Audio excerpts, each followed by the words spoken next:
Good afternoon, everybody, and welcome to yet another edition of the Sports Beat with Richard Holdridge, presented by Georgia Alabama Sports Live and Sports Vision's 92.1 FM out of Columbus, Georgia. I am Richard Holdridge. I've had this podcast for 5 years now, as this is episode 992, as I get closer to 1,000 episodes. I am truly blessed that I do have a platform where I can state my opinion and give you the latest sports updates in and around the Chattahoochee Valley. And I also like to talk national sports. And today on the show, I've got a guest I've been wanting to get on the show for a while. It's Phil Jones from ITG Next. He's got a show called Extra Point with Phil Jones. And we're going to talk a little high school football because we're about 2 months away from the start of practices and getting ready for scrimmages and the start of a brand new high school football season in Georgia. So he's going to come on the show later, but there are some local sports topics that I do want to talk about. I'm going to keep it local as the Troup County Tigers baseball team.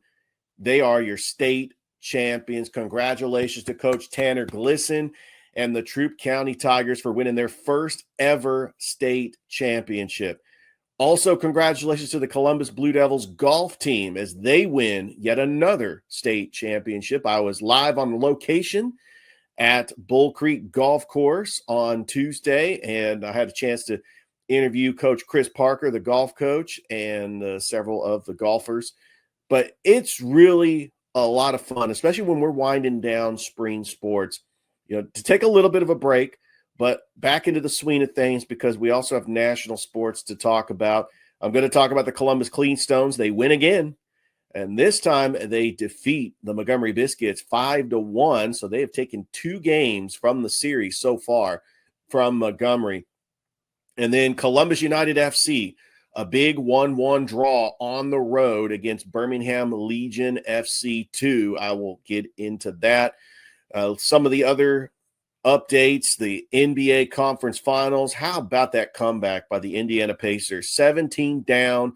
It's getting a little chippy now. I mean, anytime you have Pacers, Knicks, Tyrese Halliburton interchanneling his Reggie Miller with the choke sign, and I know that's putting fuel underneath the fire for Knicks fans, especially Spike Lee. But, oh, man, this series is going to be I said on the Sports Vision's morning show, whoever wins game 1, I think is going to control this series and could possibly win the series. And I know I'm cheering for the Knicks, but I think it would be a great story if the Pacers got to the NBA Finals because they've had some great teams that should have won championships, and that would be redemption for them. SGA wins Most Valuable Player, and he was the best player on the team with the best record. I don't want to get into a debate if Jokic should have won or SGA. SGA well-deserving, and if you're a Clippers fan, you've got to be kicking yourself right now. You traded away SGA in that multi-trade deal to get Paul George, and at the time, it seemed like it was a great trade, but no. SGA is dominating at OKC as they try to go up 2-0 against the Minnesota Timberwolves. We've got NHL Conference Finals. Could we have a rematch of the Stanley Cup Final from last season? All right, so let's go ahead and get into the show. The Troup County Tigers able to win the winner-take-all Game 3 yesterday. I was watching this game on the NFHS Network. A big shout-out to Jack Mormon, who just had a great call on the broadcast. I know that WRBL, WTVM, Kevin Eckelberry from BTV Sports, they were all up there in Rome. I reached out to Coach Tanner Glisson, told him congratulations, hoping to get him on the Georgia Alabama Sports Live show just to talk about what it meant to bring home the first state championship for the Troup County Tigers. And I know that they've had some history of some great baseball players to include Ryan Bliss, who plays for the Seattle Mariners. I know that he actually had a Zoom call and encouraged the players before the championship. And I know that they are excited. They are celebrating up in LaGrange, the Troup County Tigers. They are your 3A state champions. And it's the first championship in school history for baseball as they were able to defeat Cherokee Bluff. And a little bit down the road, up I-85, the Noonan Cougars are your state champions. Congratulations to Noonan. They are celebrating up in Coweta County. And the first person that I reached out to when I found out that Noonan won the state championship for baseball was Ryan O'Neill, who is the station manager at WQEE. I had a radio show on that station from 2002 to 2004, 2022 and 2000 to 2024. And it was a show that was designed to talk about sports in Columbus, but I also made sure to mention Noonan, especially with those scores. And so, yeah, I reached out to them. I know they're excited up there. It's just a big win for the Noonan Cougars. Ryan O'Neill's doing well. He is hoping to get back on the radio soon. I can't wait because this is a talent that has just been away for a while, and I would love to see him back on the radio. So, yeah, let's go ahead and break down the baseball brackets. I'm starting with 7A. Right now, hey, congratulations to Walton. They are your 7A champions. They won over Lowndes earlier in the week. The 7A state championships were played at Coolray Field. Of course, the 6A state championship, Noonan was able to defeat Howson County 3-1 and 11-1. And the 4A state championship is going to go to a winner-take-all, Game 3 between Cartersville and Blessed Trinity. That is going to take place at Coolray Field later today. Of course, Troup County winning the state championship for 3A. They won the first game 5-1. They lost the second game 15-0. That was the doubleheader. That was on Tuesday. And then Wednesday, winner-take-all, Game 3. They were down in this game, and they were able to claw their way back and get the 6-3 victory over Cherokee Bluff. Now, the 2A state championship, we've got Rockmart ends up defeating Franklin County in dominant fashion, 6-0 in both games. That was played at Rome earlier in the week. The private bracket, which is played at Georgia Southern, we had Calvary Day end up defeating Savannah Day 9-1 and 4-3. Let's go to Single A Division I, as we had Gordon Lee ended up defeating Pepperell. That was at Rome. That was earlier this week. And then finally, Single A Division II, we had Lanier County end up getting the victory over Wilcox County. That was being played at Georgia Southern. So congratulations to all the champions of the GHSA. This puts a bow. Well, no, it doesn't, because we still got one more game, 4A, Cartersville and Blessed Trinity. We still got a winner-take-all Game 3 today.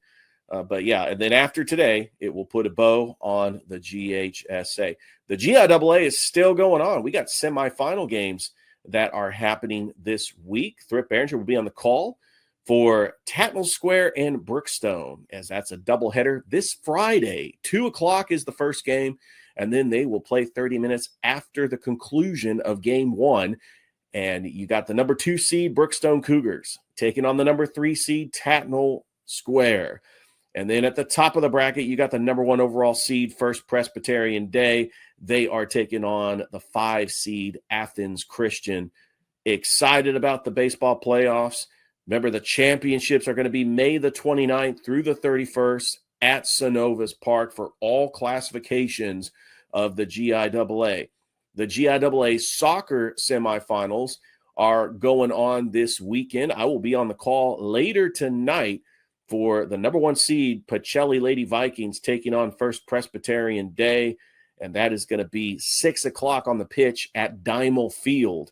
We also have the defending 4A state champion Brookstone Lady Cougars, as they are on the road taking on Stratford Academy. The Pacelli boys, they are on the road taking on Tallulah Falls this week. And then we've got the Calvary boys. They are taking on the defending 4A champion Stratford Academy, and that is going to be in Macon. Oh, man, so much to get into before I get Phil Jones here on the show. How about the Columbus Clingstones?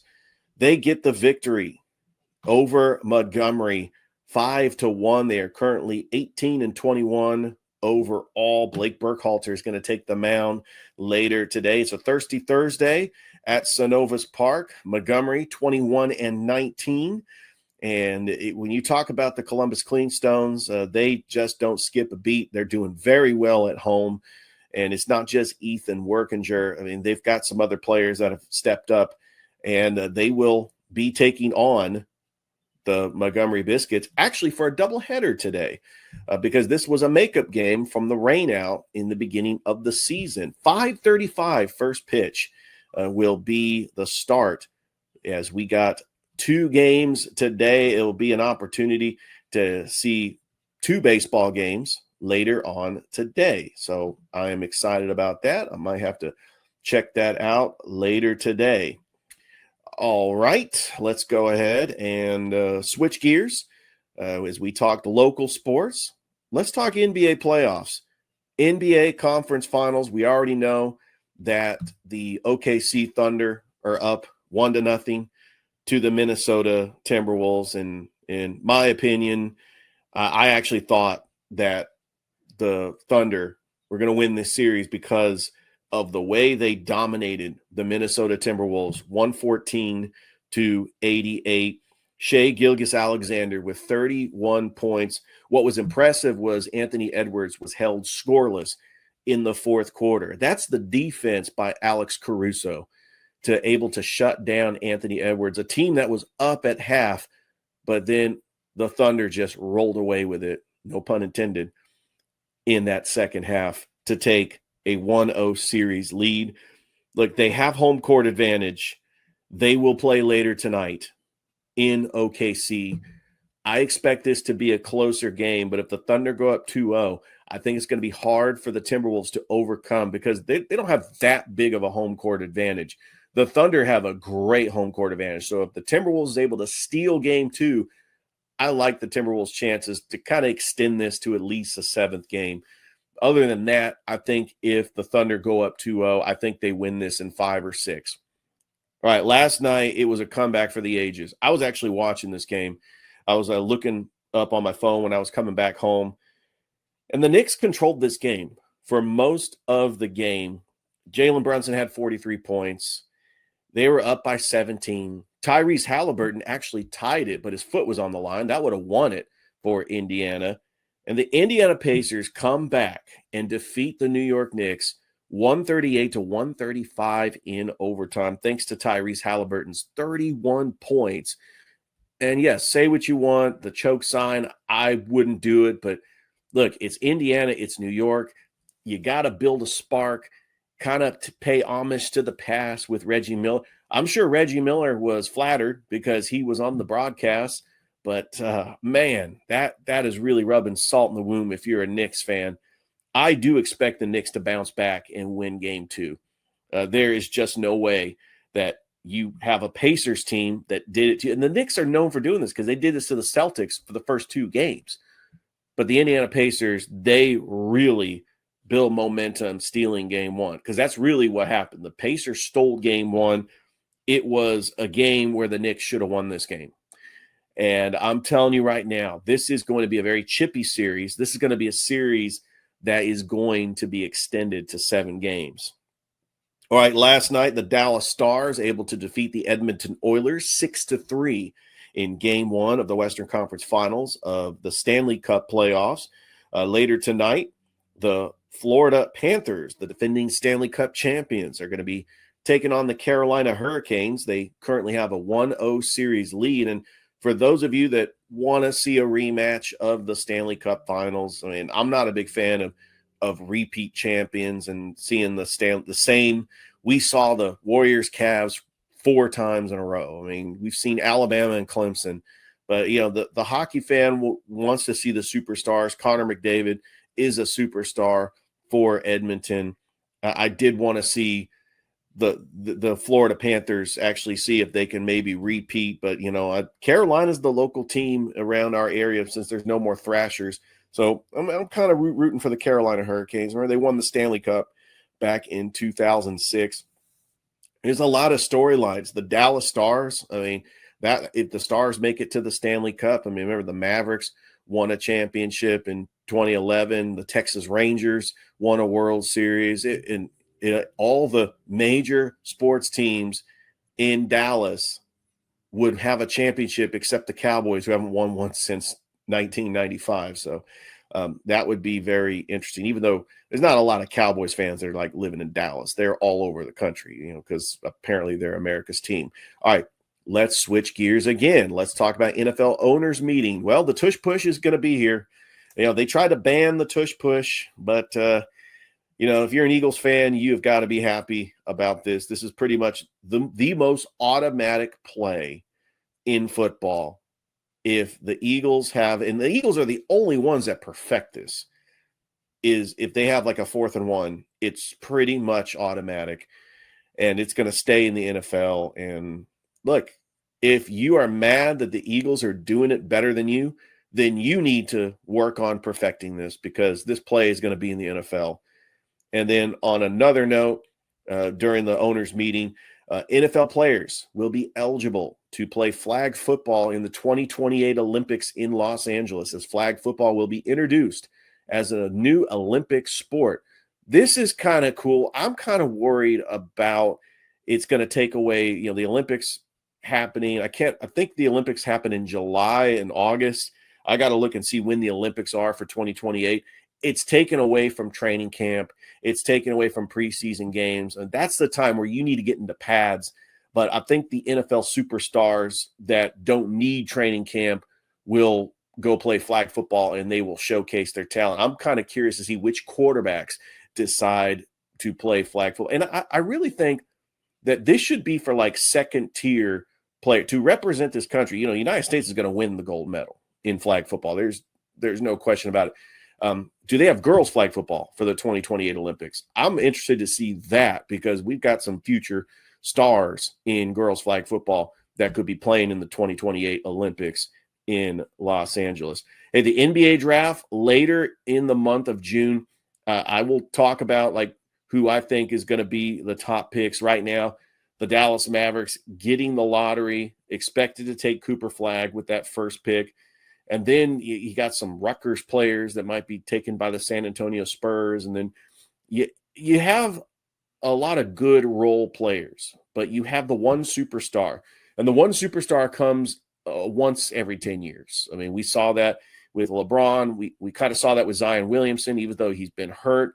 And, if you're a Hawks fan, it's like, yeah, Zachary Rizachet is a good player, but he's not a superstar. And hopefully Zachary Rizachet can develop into an all-star. But, man, the Dallas Mavericks hit the lottery, literally by getting Cooper Flagg. I mean, Nico Harrison getting rid of Luka Doncic and able to get Anthony Davis. If Anthony Davis is healthy, this is a finals team with a healthy Kyrie, Klay Thompson. Now you add Cooper Flagg into the mix. Man, it's going to be very interesting to see what the Dallas Mavericks look like next season, especially with all that size down low. All right, why don't we take a break? And when we come back, I'm going to bring on Phil Jones from Extra Point. He also works for ITG Next. We're talking a little high school football. You don't want to go anywhere. It is the Sports Beat with Richard Holdridge, and we are presented by Georgia Alabama Sports Live. Back after this. Let's see. If something costs less, but people are happier with it, that sounds like something to look into, and that's MediShare. Maybe you've heard switching to MediShare to pay for healthcare can save the typical family $500 a month, and that's huge. But it's also true that people are way more satisfied after making the switch, too. The customer satisfaction rate for MediShare is double that of the typical health insurance plan. Double. MediShare works. It's been around for more than a quarter century, and members have shared more than $3 billion of each other's bills. People love having telehealth and a huge nationwide PPO network. So, yeah, you can save a ton and like it better. Imagine being happy with how you're taking care of your health care. So if you're self-employed or part of the gig economy, or you just want a plan you're happy with, you can call right now and get a price within 2 minutes. Very, very smart use of 2 minutes. Here's the number you need. 866-89-BIBLE. That's 866-89-BIBLE. 866-89-BIBLE. And welcome back here to the Sports Beat with Richard Holdridge, presented by Georgia Alabama Sports Live and Sports Vision's 92.1 FM out of Columbus, Georgia. You can catch Thrift Behringer and DJ Jones every Monday through Friday from 6 to 9. And every now and then I get on the show as well. I am so excited because my next guest on the show is very familiar when it comes to high school football in the state of Georgia. You talk about he's got a show called The Extra Point with Phil Jones on ITG Next. Please welcome to the Sports Beat for the very first time, Phil Jones. Hey, how you doing, Phil? Richard, man, it's been a long time coming. We've been trying to get this thing together, and one thing after another kept us from getting the show done. But we're here finally. And Richard, thanks so much for the invitation. I'm honored to be with you. Well, you knew we were going to get a show in before the start of high school football season. It can't get in here any sooner. I mean, I know that the school is officially out. We've got graduations for most schools all around Georgia, and then that means the summer months. And come July, they're putting back on the pads. I know we had spring practices. A lot of schools have multi-sport athletes, but I'm telling you, that first weekend in August, they start scrimmages. And how excited are you about this upcoming season? Before we get into this upcoming season, let's recap a little bit about the 2024 season. It was different because we no longer had 7A. We had the 6A classification was the highest, and then we had the private bracket, which it took all those schools that were 3A and below, and they dumped them into the private bracket. The 6A champion, Grayson, we kind of expected that the championship was going to be Grayson and Carrollton. I know a lot of people thought that Carrollton with Juju Lewis was going to win that championship. Of course, Douglas County and Buford end up making it to the semifinals. What was your impression on Grayson winning the 6A championship, and who do you got as the favorite going into 2025? Well, Richard, it's kind of funny you say that. I've just finished a story that everybody can check out at our ITG Next Georgia platform. We have a newsletter that goes out once a week. You can subscribe to it. It's absolutely free. It'll come to your email inbox once a week. And you can, of course, check it out at our website, itgnextgeorgia.com. But I say it's funny you say that because I just wrote a story about how I think 2025 is going to be the year of the repeat state champions. I think Grayson has got everybody coming back more than enough to win it all again. I think Milton has got more than enough, even though they lost a lot, to win it all again. So starting with Class 6A, obviously Buford's going to be in the mix, and there'll be several other teams there. But I think Grayson is just a shoe-in, in my opinion, to win it all again for a second year in a row.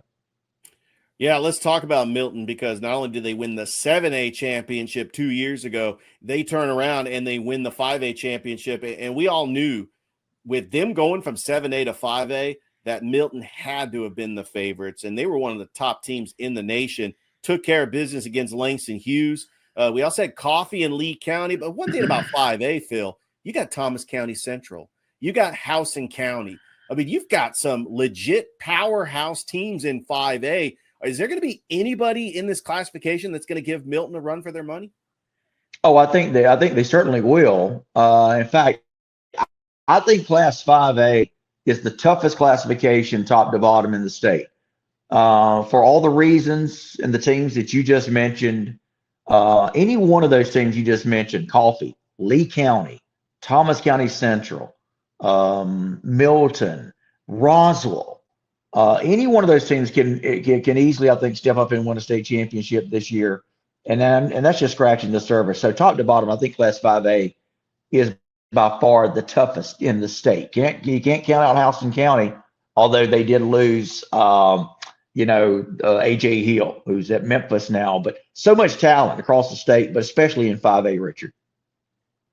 All right, we had a brand new 4A champion, North Oconee. It seemed like Benedictine was just winning 4A just about every year.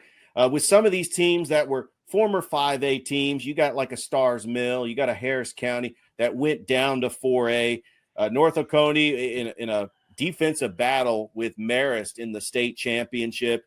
But you can't count out Blessed Trinity or Creekside. Creekside was a number one seed, and you also got, Stars Mill. You've got some decent 4A schools. that could compete. Is there anybody that, when you were doing your preview, was there anybody that stood out in 4A, or does it look like North Oconee is another one of those repeat champions? North Oconee is another of the teams of the state champions from last year that I think has an excellent chance of repeating. Richard, I think they lost. I think I counted. I think it was 10 seniors that they lost, and I don't even know if those are all starters or not. I just went down and counted. I mean, anybody can look at it, pull up their 25-26 roster, and they lose 10. They lost 10 seniors from last year, and even most of the starters that they had were juniors last year. So we know they're coming back, including their quarterback. His name escapes me right now. He was a junior, just a stud of a player. All right, well, let's talk 3A. Calhoun ended up beating the Jefferson Dragons 20-7. Jefferson was one of those other teams that went down into 3A. They've always been a powerhouse in high school football. Lost a heartbreaker in the championship. Right there in the semifinals, Calhoun ended up beating Stevenson. Jefferson beat a surprise school in LaGrange. LaGrange making it to the semifinals for the first time since 2004. Is there anybody that stands out? And did LaGrange lose a lot to try to get – do you see Coach Napier and LaGrange possibly making it back to at least the semifinals? I know they lost Malachi Fanning Render, but they did lose a lot. But I still think LaGrange is one of those teams that surprised people last year. Do you think they can give Calhoun or Jefferson a run for their money in the 3A championship? Maybe so, but, I keep going back to the quarterback position. I'm a big believer, Richard. You're going to go as far as your quarterback. You are as good as your quarterback is. And if you have great quarterback play, that's going to put you above and beyond, I think, everybody else as far as your chances of repeating. And Calhoun has the young man who I think was a true freshman last year. And again, I'm sorry for the names. I cover a lot of school football, but he's the young man that really was like the story of the state championship last year. And I'm sure we can look his name up, but he was a freshman last year. He'll be back, of course, this year. So again, what's the common denominator in a lot of these teams and their chances of repeating? It's if they've got their returning quarterback coming back, or B, they've got, maybe a transfer coming in, or they've got just someone that's poised to step up and take over the reins. But Calhoun does have that young man. Again, maybe somebody we can look his name up, but he was a freshman last year. Again, he was is it Dylan? Do you know what I'm talking about? Unfortunately, there's no stats on Max Preps for Calhoun. I don't know if you use Max Preps, Phil. I use Max Preps all the time to try to get rosters and stats, but sometimes coaches don't believe in Max Preps because they don't want to show their cards. They don't want to give the stats for opposing teams to scout the other team. But we're in a live streaming era now where you got Huddle, you got NFHS Network, you got live streaming all the time with these games. So to answer your question, I mean, obviously, Max Preps is. I'm going to pull up my laptop here and get some of this information so people won't think we're dummies, or won't think I'm a dummy. But I try to use Max Preps, but you're right. Speaking of North Oconee, you'll find no player stats there. Buford used to really be bad about that, but I don't know if Bryant Havley had a change of heart. But this past season, Buford finally started posting their stats on Max Preps. But anyway, to answer your question, Max Preps is a pretty good source, but it's certainly not the one all be all. And by the way, it's Trace Hawkins is the name of the quarterback. That's him. Thank you, Richard. Trace Hawkins. That's it. So he'll be back for Calhoun this year. And so again, all these things that have their returning quarterback is going to be in good shape. Real quick, like jumping back to Milton for a second. Now, of course, Luke Nickel is off to the University of Miami. That's right. But they got Derek Andrews, who come in from Fort Lauderdale, from St. Thomas Aquinas. And it's him and the Al Britton kid who came from Milwaukee, another transfer. So you got those two guys. Just before we went on the show, and I apologize for jumping around here, but as this stuff enters my mind, I better jump on it before I forget it. So just before we went on the show, I just got an email. I had asked Ben Reeves, head coach at Milton, kind of how spring went and what, especially I was interested in this quarterback situation. And he had admitted to me before spring, he was looking forward to these two guys. He thought it was going to be one of the more interesting position battles that they had at Milton to replace, obviously, and fill the big shoes of Luke Nickel. Right now, it appears that, and I believe it's Derek Andrews out of Fort Lauderdale, St. Thomas Aquinas. He's apparently got the upper hand on the Albritton kid, again, who had come in from the Milwaukee Academy of Science High School this past year. Wow. Yeah, and I got Rivals.com up right now. The highest ranking quarterback, this is according to Rivals.com, is number 27, and that is Brody McWhorter from Cass. So Cass is another team. I believe they're 4A. Cass is another team to look out for, because I agree. If you have the quarterback right, you're going to win a lot of games in high school football. So I'm looking forward to that, Phil. Yeah. So there was another story that I wrote a couple of weeks ago, and again, it is already up at ITG Next. You guys can check it out, Richard, and I'd like to get your thoughts on. It was my 5 dark horse teams to watch for. Maybe not projected to win and contend for a state title, but they're teams that I think could surprise some people, but they're certainly not in a lot of people's conversation. And I was trying to think, Cass, I had considered for one of those, but they certainly are one of the teams to watch for sure. All right, Phil, let's go to 2A. So close to home, because I do this podcast out of Columbus, Georgia. The Carver Tigers. I mean, I think they surprised everybody that covers 2A because this was just somebody that has competed at 4A. They went to the championship in 4A. They went to the quarterfinals and semifinals in 3A. But the big question was, could Carver compete with the powerhouses like Pierce County, Appling County, Burke County? These schools that we're all familiar with that have won championships. And Carver got the job done. Were you surprised by Carver's run, or did you expect it because of the amount of talent that Coach Coffey had on the Carver Tigers, especially at the skilled positions? And then you got a player like Tristan Givens, who just might become the next best defensive end to come out of Columbus since Michael Williams got drafted this past year. Yeah, well, Richard, to answer your question, I think Carver was one of those teams, at least from our standpoint, it was kind of flying under the radar. And a lot of people had told me, hey, watch out for Carver. And then they get beat by Harris County, another team over in your neck of the woods. Yes. And I think that kind of brought a lot of people back off the Carver bandwagon. I think that may have been, Richard, you can correct me if I'm mistaken. I think it may have been like early in the season when they lost to Harris County. Yeah, it was. It was like their third game of the season. Harris County, but yeah. Yeah, they were 1-2. Right. They were 2-1 after. And okay. So I think, that caught a lot of people by surprise, but a lot of people thought, okay, well, you lose to Harris County, are you really going to be considered a true state championship contender? And again, no disrespect to Harris County. But after that, of course, Carver runs the table. And they also are my 2A pick to repeat. Again, in my story of, I think 2025 is going to be the year of the repeat state champions, and Carver is right at the top. I mean, they've got so much talent. And by the way, you guys can take a look at our interview, our feature that we did with Carver and Coach Coffey before he left. That is also up at ITG Next, where we went over and interviewed Tristan Givens and a lot of the players, in addition to Coach Coffey. And they're going to be absolutely loaded this year. I don't think they miss a beat, Richard.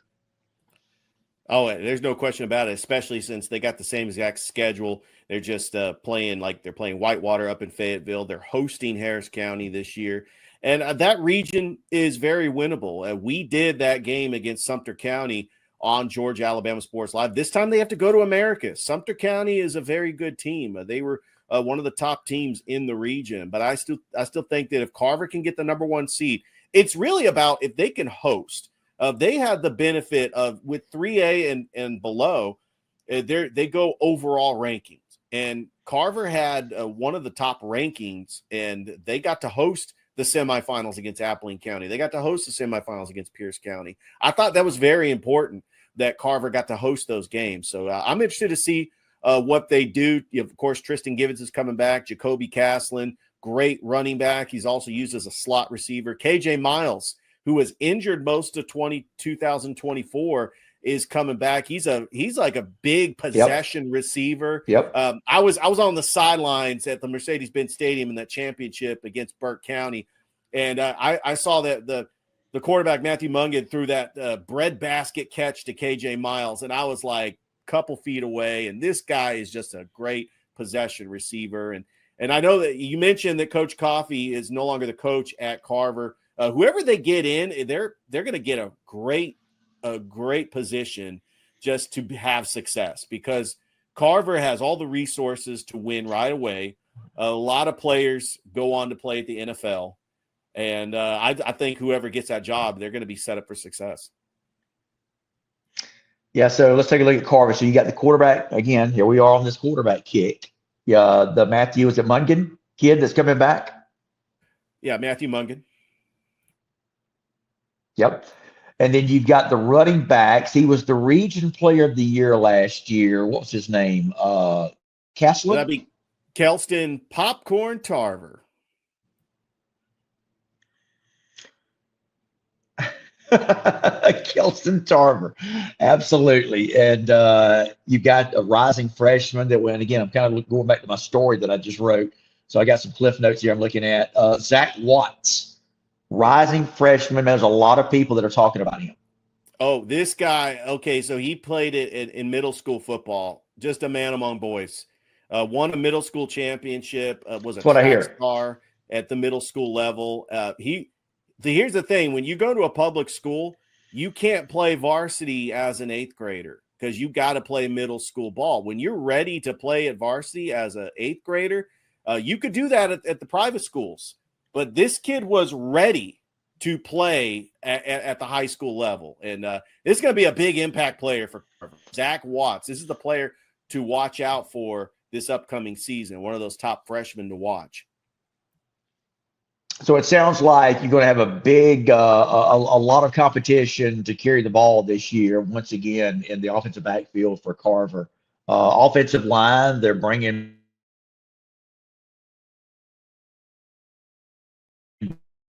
back and then you got Trey Warren coming back, so they've got a couple of big time anchors returning on the offensive line. And again, we're just kind of scratching the surface. It's really, you take a look at every position, Richard, and Carver has just again got so many returning stars coming back. And like we mentioned about the Watts kid, I want to ask you about the young man. I think he's an edge rusher. They call him Boogeyman. Do you know what I'm talking about? I read your article. That must be a newcomer. That was the article where it came out on ITG Next. He's a sophomore, and I'm going to try to pull up his name. But here's the thing: they plug and play.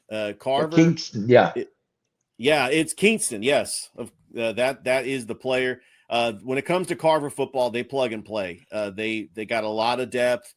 The big thing about Columbus, because Michael Williams went to Hardaway, and Hardaway has also had another first rounder that went to the Eagles. So I'm thinking, I think Malik Jones or something like they have had players. Sane Bassey played at Columbus. Of course, Philip Wheeler played at Shaw. When you think players in the NFL, like obviously you think Carver because they have Isaiah Crowell, Jarvis Jones, but personally, as a high school football fan in Columbus, I really would love to see the balance of power. I'd love to see a Kendrick get good again, like they were in the early 90s. A Jordan start being competitive at football. Columbus start being competitive in football. I think that it would really help the sport, especially in Columbus. But I mean, Carver they have got all the resources and the riches, and I've been very impressed with how Carver has built a championship team. But I know we talked a lot about Carver, Phil, but I do want to talk about the other teams in 2A. I know Appling County, obviously. Are you familiar with that story with Appling County having to forfeit all their wins from last season? Could you elaborate a little bit more on what you know?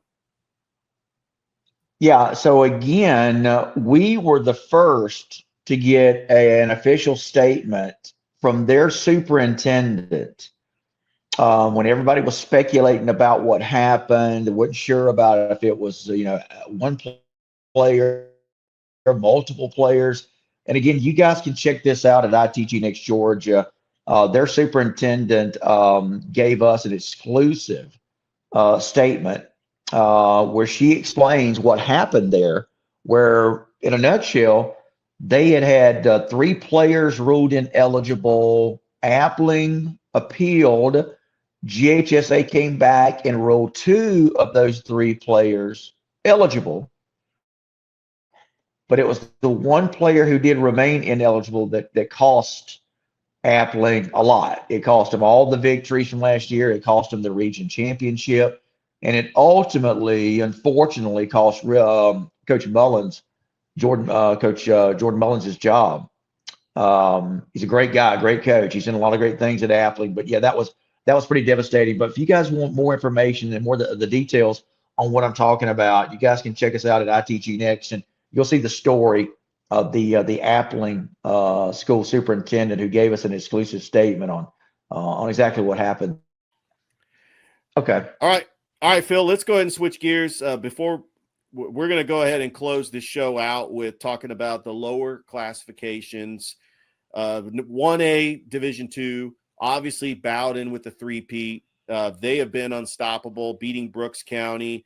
We don't really throw the term dynasty around in high school sports that often, but you could say that with Bowden. That is a dynasty. And I think even though, Manchester is a team that can give them problems, Schley County, you got Irwin County, of course, Brooks County.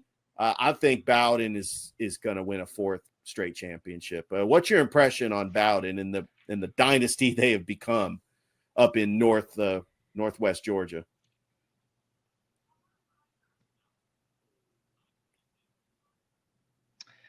Listen, it's kind of unfortunate, and I'll kind of take your cue. There's a lot of people who don't give Bowden a lot of the recognition they deserve because they are a Class A team. But listen, you can throw that out the window. It's hard to win a state championship, Richard. It's hard to win 2, hard to win 3, and now they're going to do the unthinkable and go for 4 in a row. I can't remember the last time that's been done, if it has been done in Georgia high school football. But I think, again, they are another one of my teams that I think is going to be a 2025 repeat state champion. And in their case, it's going to be their 4th in a row. Look, they got Caden Gothrow. Am I saying that right? Prothrow. I'm sorry, Caden Prothrow kid. As good as any athlete in the state of Georgia. I don't care if it's Class A, 6A, 5A, whatever. Richard, he is an absolute stud. All right, Class 1A Division I, Toombs County ends up beating Northeast. Now, look, I was pulling for Northeast because I want to see a Macon team win a championship. Northeast was a 2A school. They go down to 1A Division I. But, man, I seriously thought Fitzgerald was going to be the team to beat out of this classification. With Fitzgerald with a new coach, do you think that is Toombs County one of those teams that was kind of one and done? Do you think Fitzgerald gets back on the mountaintop, or is Toombs County one of your teams that could repeat in 1A Division I?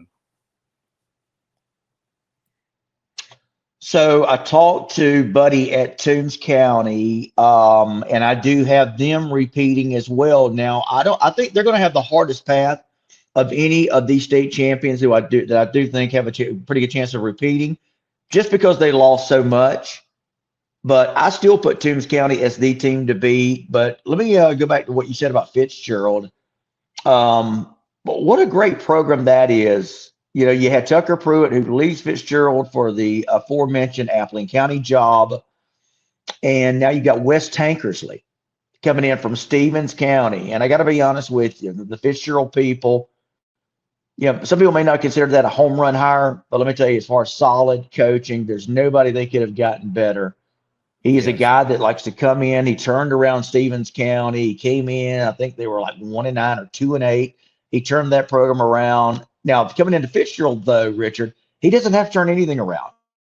He's inheriting a program that is as solid as a rock, and I think he's only going to make them better. I did interview him, and you guys can check out my 4 questions with Coach Wes Tankersley at Fitzgerald. Again, it's up at our ITG Next Georgia site.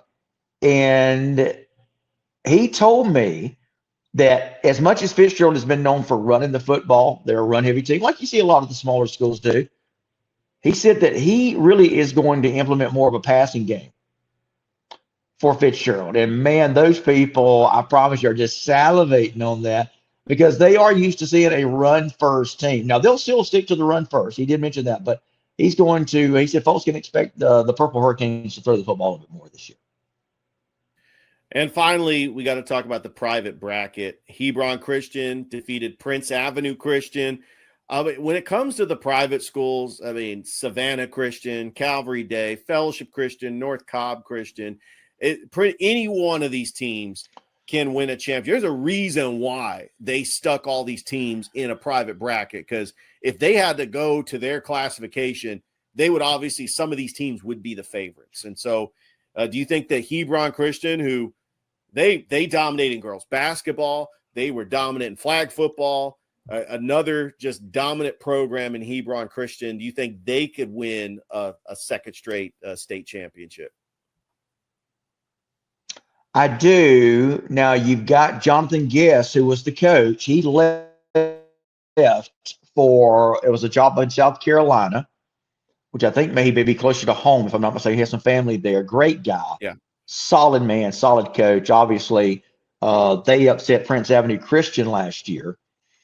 And so I think those are going to be the two. How about Savannah Christian getting upset last year, Richard? I did not see that. That was huge. Yeah, I did not see that. It was, Savannah wasn't it? Christian.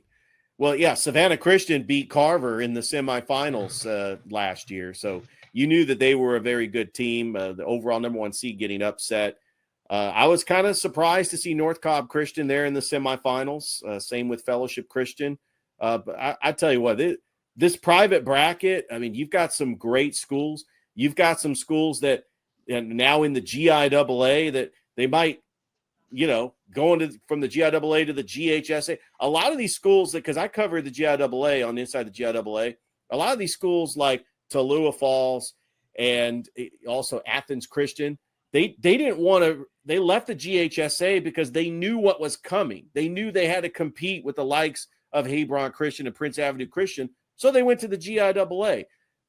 The talent at private schools, you look at like a school, I can understand the 4A and above schools are staying put. So a school like Benedictine, has always, it's like a quarterback factory, and they're too big to go down a classification. But yeah, I've been impressed with the private schools.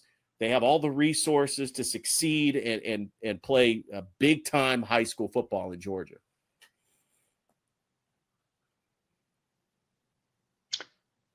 Yeah, I wouldn't be surprised to see Savannah or Prince Avenue Christian return, though, back to the top this year.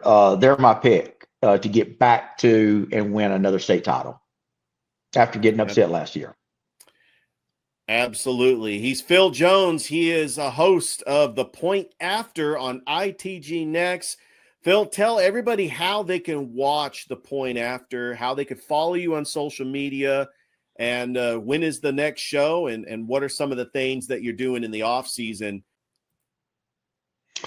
Yeah, I appreciate that, Richard. So, yeah, people can check out the show, and I'm really excited to let everybody know that we previously could only be the show could be viewed every Tuesday night, 5:30 to 6:30. Sometimes we go an hour and a half, depending on the content. But you can check us out at the ITG Next Georgia Facebook page. You can also check us out at ITG Next Georgia, our YouTube channel. And you can check us out at the ITG Next X platform, formerly Twitter. For me personally, you can check me out on Twitter at Phil at ITG Next. And and most of my stuff that I post on the ITG Next Facebook page. So you can check us out there. As far as the shows, my show, Extra Point, is the predominant show. We do have a new show that one of our guys is doing over on the X platform. It's Flint Dykes, who is a young up and coming guy with us. He talks a lot of football while he's gaming on at ITG Next, our X platform. So that's a brand new show. But I've been doing this now for about 5 years, and we talk high school football year round. Even here in the off season, we're talking high school football. In football season, we'll go to 2 days a week. Probably going to be looking at doing either a Tuesday and a Thursday or a Monday and a Thursday, something like that. So, but yeah, right now you can check us out at any one of our 3 platforms: X, our YouTube channel, and our Facebook page. That's every Tuesday at 5:30. In addition to my show, Extra Point, guys, we post a lot of documentaries we do on high school football teams across the state. We just got through doing a big documentary I mentioned on Carver. You guys can check it out now. It's up and it posted at ITG Next, any one of our social media platforms. We also just got through talking to the Grayson Rams. And again, we do it with teams all across the state. We put together a really good documentary on the history of Buford football, their success going all the way back to Class 2A up until now, going up through the different classifications. And, love them or hate them, Buford has enjoyed a great deal of success throughout the years. And you guys can check out our documentary on Buford football. We did that about 3 years ago. So, but that's just kind of scratching the surface. So if it's high school football in Georgia, we cover it. We feel like nobody else does here at ITG Next. Well, Phil, I really appreciate the time taken out of your busy schedule to talk high school football with me. I hope to get you back on the show because when high school football starts, I know you're going to be busy with the Extra Point with Phil Jones, but I know that you love talking high school football, and I cannot wait for August to get here when we can hit the ground running and us get some games going. Richard, I want to have you back on my show. So I want to reciprocate the honor of you inviting me on your show. I want to have you come on my show. Absolutely. And let's talk off the air and make that happen, my friend. I would be honored to be on Would love the to show, have you. Phil. Absolutely. That's Phil Jones from the Extra Point with Phil Jones from ITG Next, Georgia. Thank you, everybody, for watching another exciting edition of the Sports Beat with Richard Holdridge, and we will see you next time.